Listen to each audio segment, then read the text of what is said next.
Welcome to The Fifth Kind.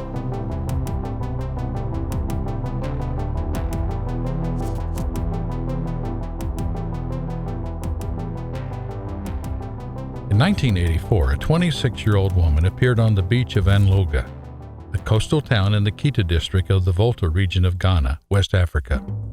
When she walked into her family home, her relatives embraced her with joy and confusion. She had been missing 3 years. Her family was full of questions. Why had she vanished? Where had she gone? And what had happened to her in the intervening years? The story the young woman told them left her family worried and confused. The young woman explained that she had been kidnapped while walking on the beach and taken to a community far away where she had been held captive. She had lived among her captives for 3 years and in that time had been forced to bear children. But the most shocking part of the young woman's story was still to come. Her family pressed her to tell them where she had been living, why she hadn't been able to contact them, and who had taken her. Finally, she told them. She had been taken from the beach to an underwater base. The people had taken her in order for her to produce children, and most disturbing of all, the people who had taken her were not human. They were the Mamiwata people.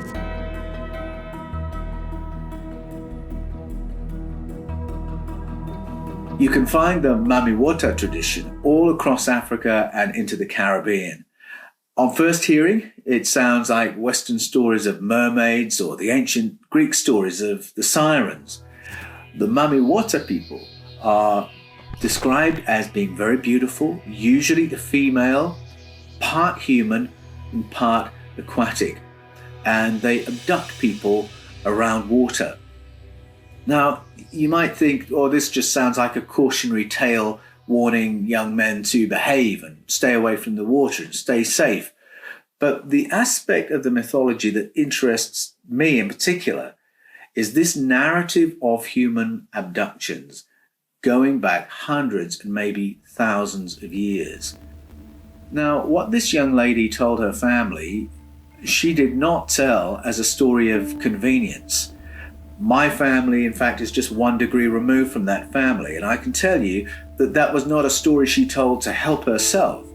If you think about it, if you return after 3 years with a story like that, it's not going to get you readily accepted. You're not going to get a job. You're not going to get a promotion or any advantage from it. You're more likely to be locked up and medicated. And knowing that, when people are willing to share a story like that, I think it deserves some serious attention. And the fact that this narrative is so wide and goes back so far is one that I think deserves a more careful listen. It's actually part of a much bigger narrative and a far more ancient one. And I'm talking about the Book of Enoch.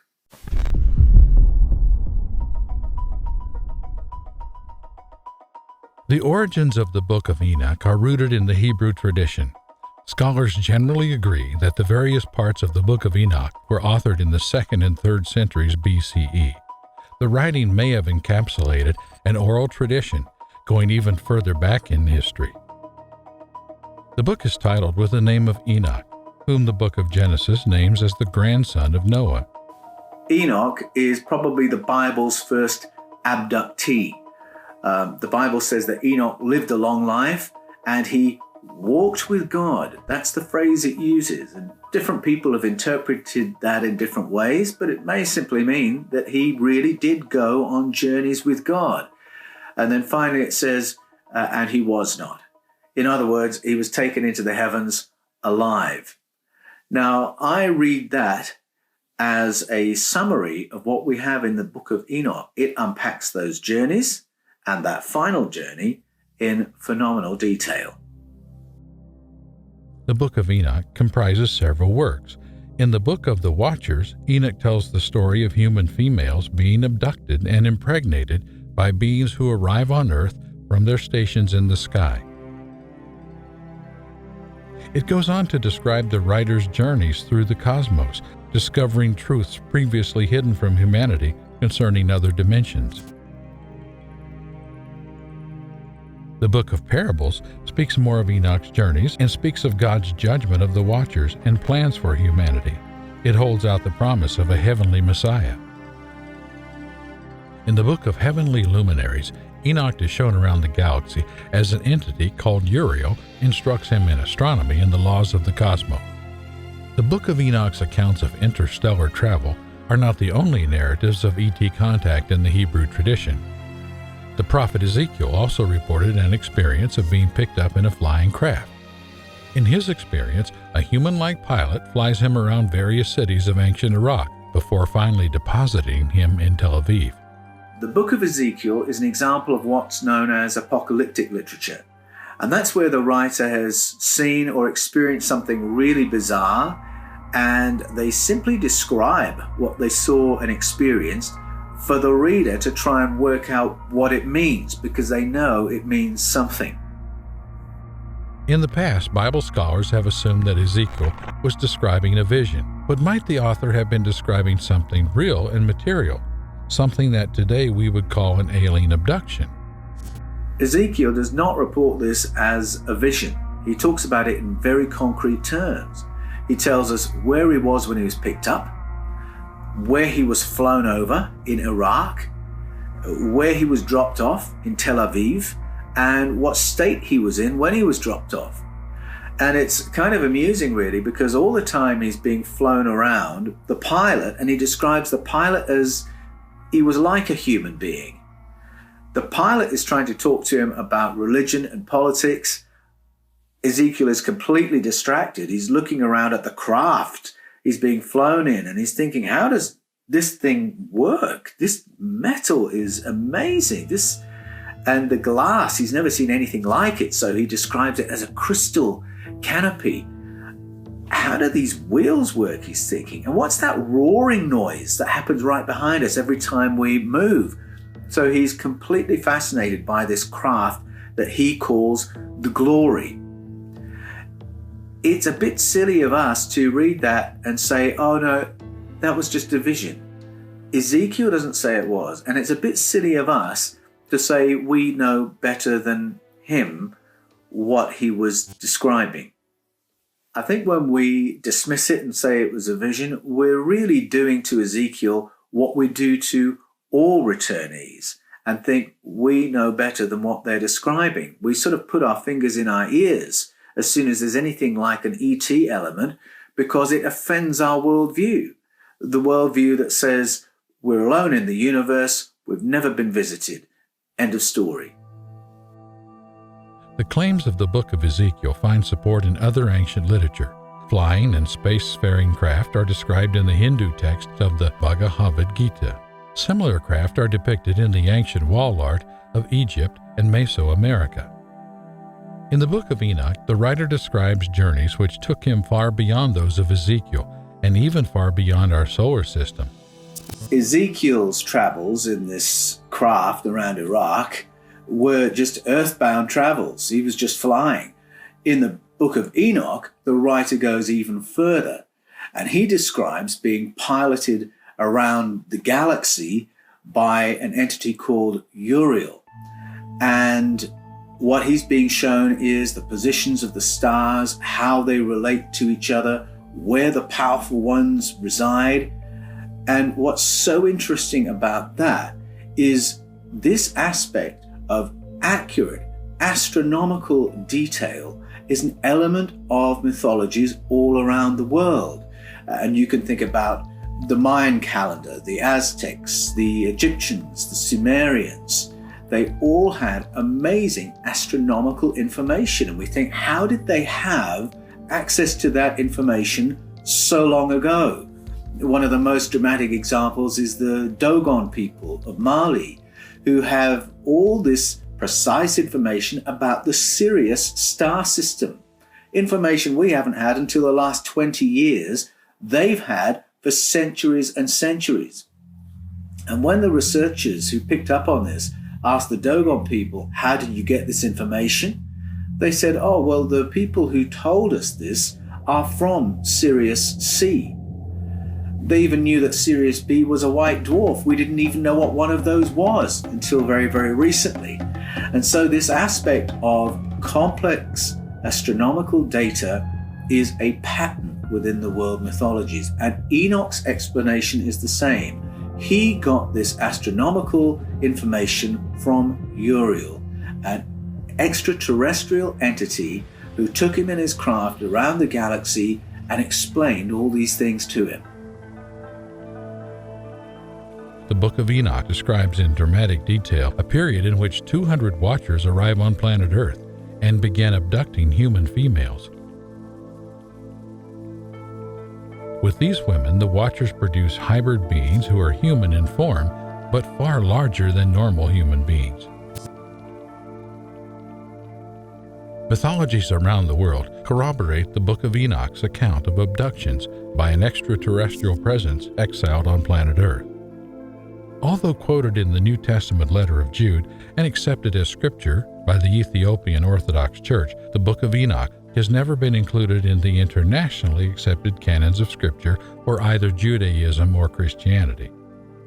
The fact that the Book of Enoch isn't one of the canonical books of the Bible, I don't think is particularly important. Clement of Alexandria, among other church fathers, quoted it as scripture.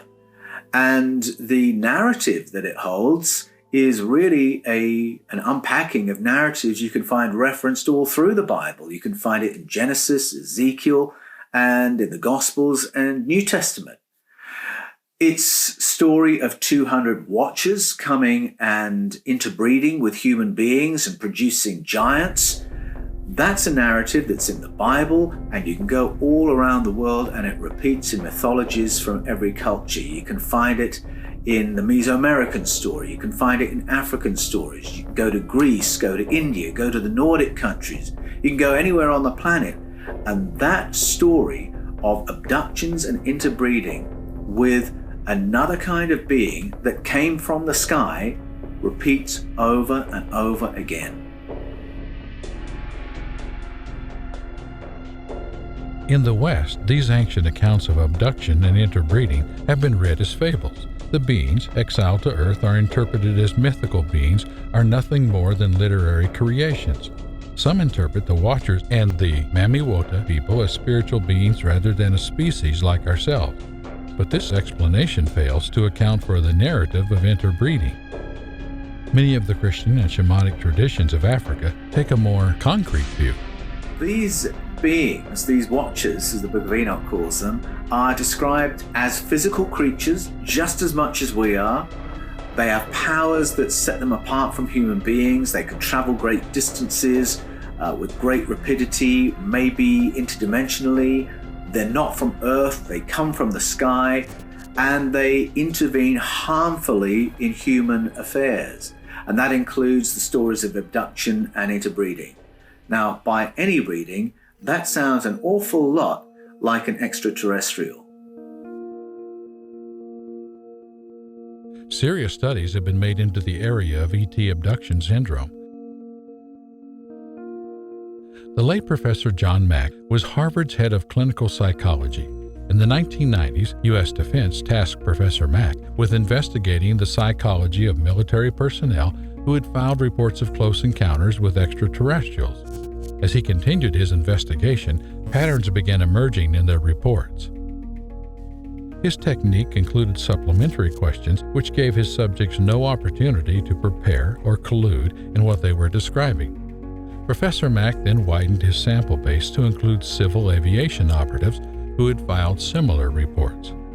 The conclusions he brought to the U.S. Defense was that these were not cases of psychosis or hallucinations.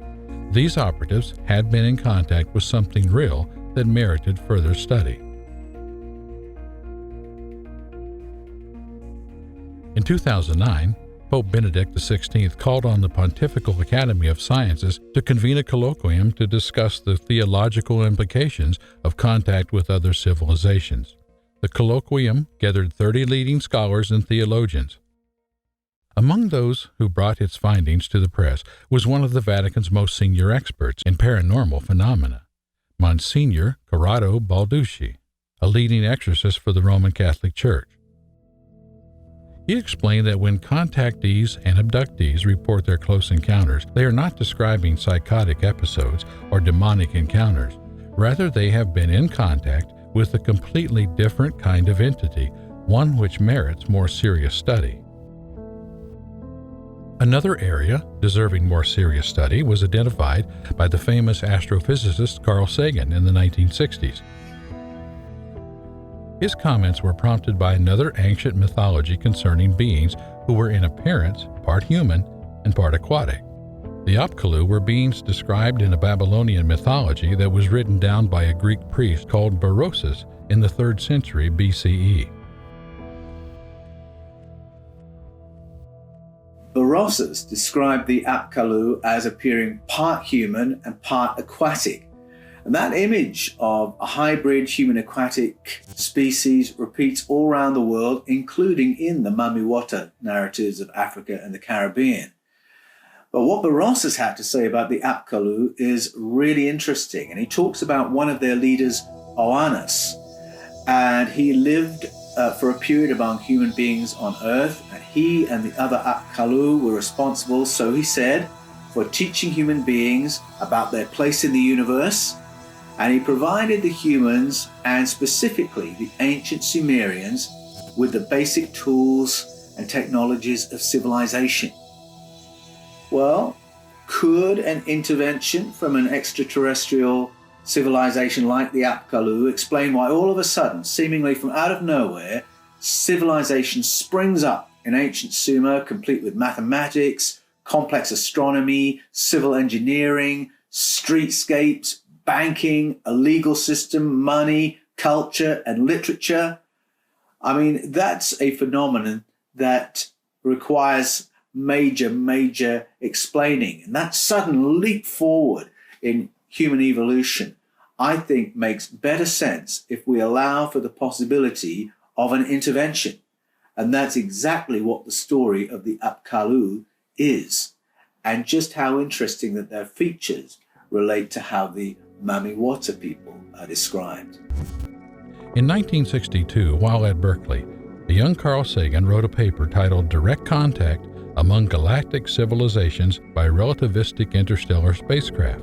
In the paper, he wrote, "There is the statistical likelihood that Earth was visited by an advanced extraterrestrial civilization at least once during historical time." On page 497 of his study, he speculates that the number of such visits could be as many as 10,000. Sagan wrote, "There are other legends which deserve serious study in the present context. As one example, we may mention the Babylonian account of the generation of the Sumerian civilization by the Apkallu, representatives of an advanced, non-human, and possibly extraterrestrial society." 4 years later, in a collaboration with the Ukrainian scientist Iash Slavovsky titled Intelligent Life in the Universe, Carl Sagan wrote, "Stories like the Oannes legend deserve much more and critical studies than have been performed heretofore, with the possibility of direct contact with an extraterrestrial civilization as one of the many possible explanations." I think in the West, we've tended to have a rather patronizing attitude to these mythologies.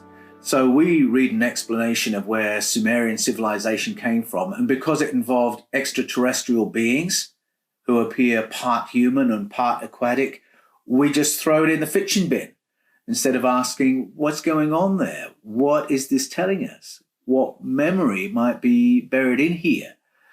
Or we read in Greek literature cultural references to the sirens, these mermaid-like creatures that would lure seafarers under the waves, and we say, oh, that's just fiction, that's just old wives' tales.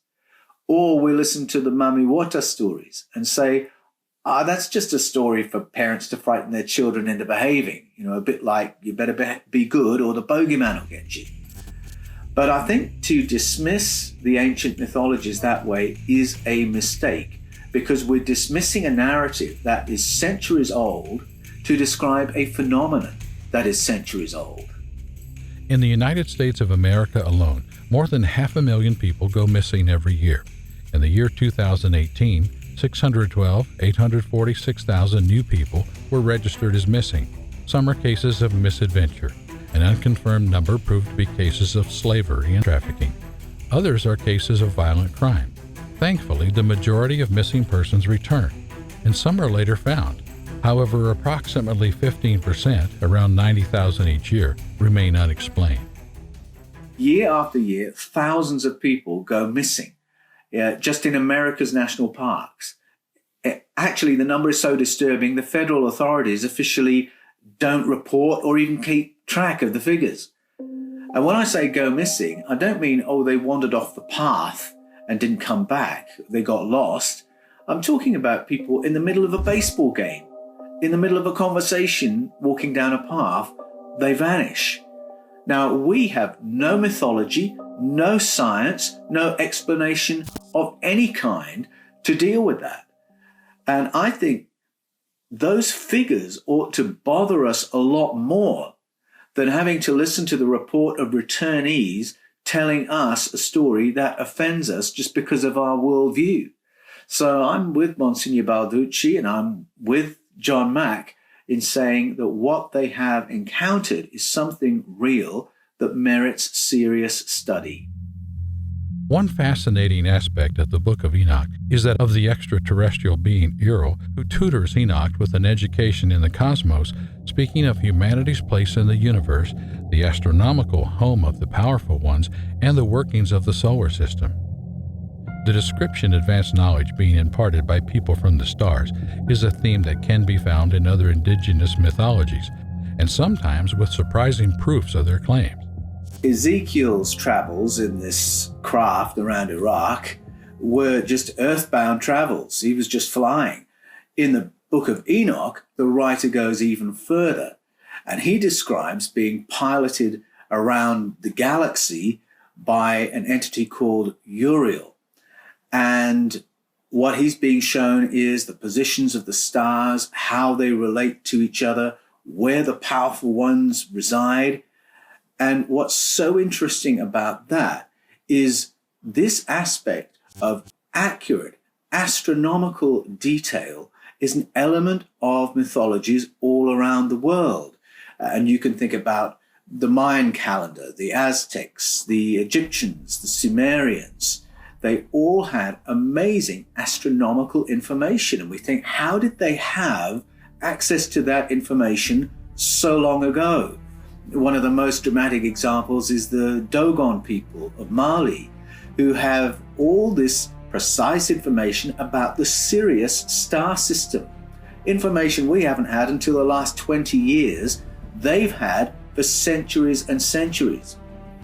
And when the researchers who picked up on this asked the Dogon people, how did you get this information? They said, the people who told us this are from Sirius C. They even knew that Sirius B was a white dwarf. We didn't even know what one of those was until very, very recently.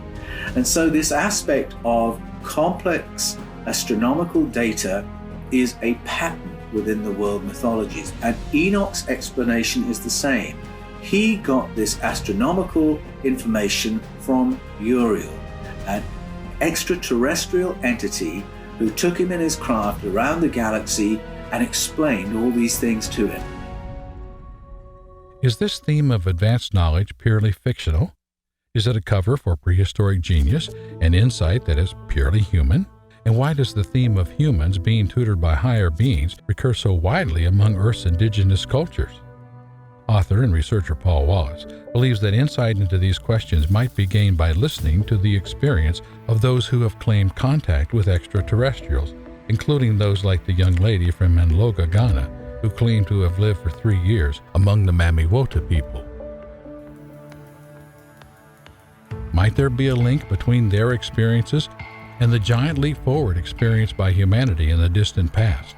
It's intriguing to me that as well as this great leap forward in human evolution, possibly through an ET intervention, we also have the testimony of returnees. And I'm one person removed from two people who, after their close encounter, exhibited vastly improved and heightened cognitive abilities. And it wasn't a claim they made for themselves. It was actually discovered by friends who realized that they had notebooks full of complex calculus. So they didn't come back and start boasting, this amazing thing has happened to me.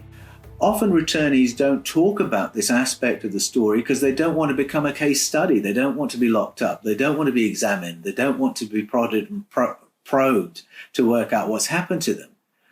But a friend of mine reported seeing the exercise books of a friend, and it was full of complex calculus. And the story is often that after these encounters, people's minds are just full of mathematics and physics and symbols. And I find that rather curious because it's a form of acquired savant syndrome. And that's a real phenomenon that is studied by neuroscientists, where some kind of an event in the brain or in the central nervous system, and the language they use is disinhibits aspects of the brain's capacities so that they can operate on a higher level. And so people after a central nervous system injury suddenly exhibit amazing ability in language or music or physics or all kind of other things. Returnees often report exactly that kind of experience. And it's part of the theme of the Mami Wata tradition, that this promise is given that if the young man will go with the Mami Wata person, there will be a payoff for them. They will come back with a higher consciousness. They will come back with a higher intellect and wealth and well-being. How intriguing that it is part of that narrative too. The Book of Enoch tells a story that seems foreign to Western ears. With its reference to a non-human population resident on Earth, it appears at odds with the familiar stories of our mainstream religions. But to people like the Dogon tribe of Mali, with their memory of friends from the Sirius star system, or the people from Africa and Caribbean cultures familiar with Mami Wata, many of its themes were strangely familiar.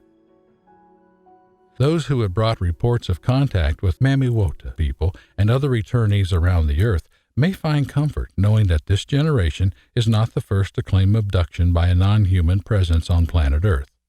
If we can listen with respect to our mythologies and to the stories of those who claim to be contactees and returnees, what new insights might we then gain about humanity's place in the cosmos? Please let us know your thoughts in the comments below. Thanks for watching The Fifth Kind. This video is in association with Paul Wallace. Author and researcher Paul Wallace probes the world's ancient mythologies for clues about the origins of the human race, and has published several books in the field of mysticism and spirituality. In the last decade, his work has probed the world's ancient mythologies for the insights they hold on our origins as a species and our potential as human beings. Paul's work in church ministry has included training pastors in the interpretation of biblical texts, working as a troubleshooter for communities of faith, and serving as an archdeacon in the Anglican Church in Australia. His background as a senior churchman makes it all the more surprising that Paul's latest book argues that human origins lie in our prehistoric contact with extraterrestrial species. Go to www.paulanthonywallace.com for information about Paul and his books. You can find Paul on the Paul Wallace channel on YouTube, also linked below. Thanks for watching The Fifth Kind. If you like our videos and would like to see more, click the big red button to subscribe. It's free and really does help us out. If you would like to support this channel and get involved in new video ideas, please check out our Patreon page, also linked within the description.